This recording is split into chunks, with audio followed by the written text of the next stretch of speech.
Hello everyone, मैं हूं advocate Rahul Mishra और आज की वीडियो में हम लोग ये समझने की कोशिश करेंगे कि जो डिस्चार्ज एप्लीकेशन होती है, जो डिस्चार्ज एप्लीकेशन डाली जाती है किसी भी मामले में, क्रिमिनल नेचर के मैटर में, जब आपके अगेंस्ट एफआईआर रजिस्टर हो गई और उसमें चार्जेस आपके ऊपर दरोगा जी ने चार्जशीट में लगा दिए हैं, सेक्शंस लगा दिए हैं, मतलब कि जो है अलग अलग तरीके के उन्होंने सेक्शंस में इम्पोज कर दिए हैं और उन सेक्शन से आपको छुटकारा चाहिए और आप कहते हो कि आपके पास सारे एविडेंसेस हैं और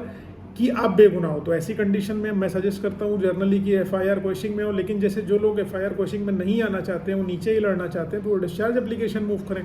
तो डिस्चार्ज एप्लीकेशन को लेके आप लोगों के मन में बहुत सारा कंफ्यूजन है कि आखिरकार हमें डिस्चार्ज एप्लीकेशन कब डालनी चाहिए। चार्जेस फ्रेम होने के पहले डालनी चाहिए, चार्जेस फ्रेम होने के बाद डालनी चाहिए, क्योंकि बड़ा कंफ्यूजिंग वर्ड है डिस्चार्ज,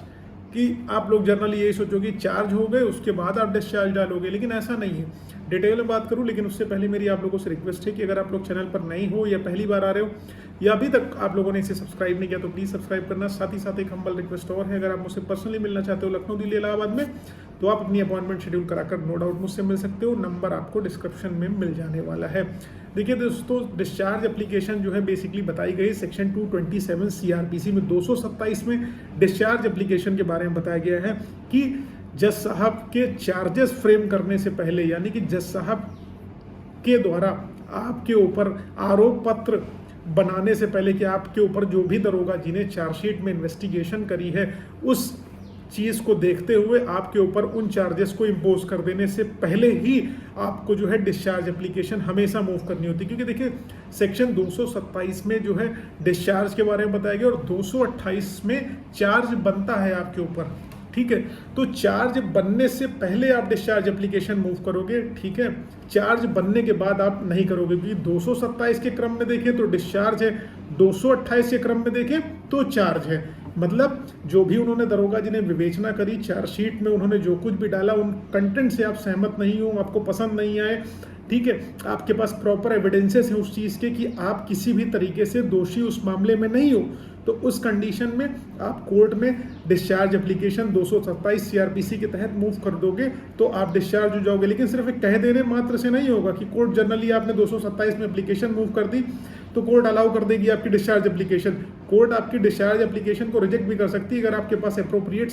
एविडेंसेस नहीं है। अगर आपके पास प्रॉपर एविडेंसेस हैं कि एफआईआर मलेशियस इंटेंशन के साथ गलत तरीके से लिखाई गई है, आपके पास सबूत हैं कि आपके बीच में कोई मॉनेटरी ट्रांजेक्शन था, पैसे का लेन देन था या कोई पहले से विवाद चल रहा था, इसलिए आपके ऊपर ही चार्जेस लगाए गए हैं, ये एफआईआर लिखाई गई है, या दरोगा जी ने अप्रोप्रिएट तरीके से इन्वेस्टिगेशन नहीं करी, उन्होंने आपके सबूतों को केस डायरी का पार्ट नहीं बनाया, आपके गवाहों को केस डायरी का पार्ट नहीं बनाया, जिससे आगे चल के ट्रायल में आपको परेशानी हो जाएगी, आप अपने सबूतों को प्रेजेंट नहीं कर पाएंगे, आप अपने गवाहों को जो है उनकी गवाही नहीं करा पाएंगे। ये सारी चीज़ें अगर आपके पास अप्रोप्रिएट तरीके से हैं और जिसको बहस के दौरान अगर आप कोर्ट में साबित कर ले जाते हो तो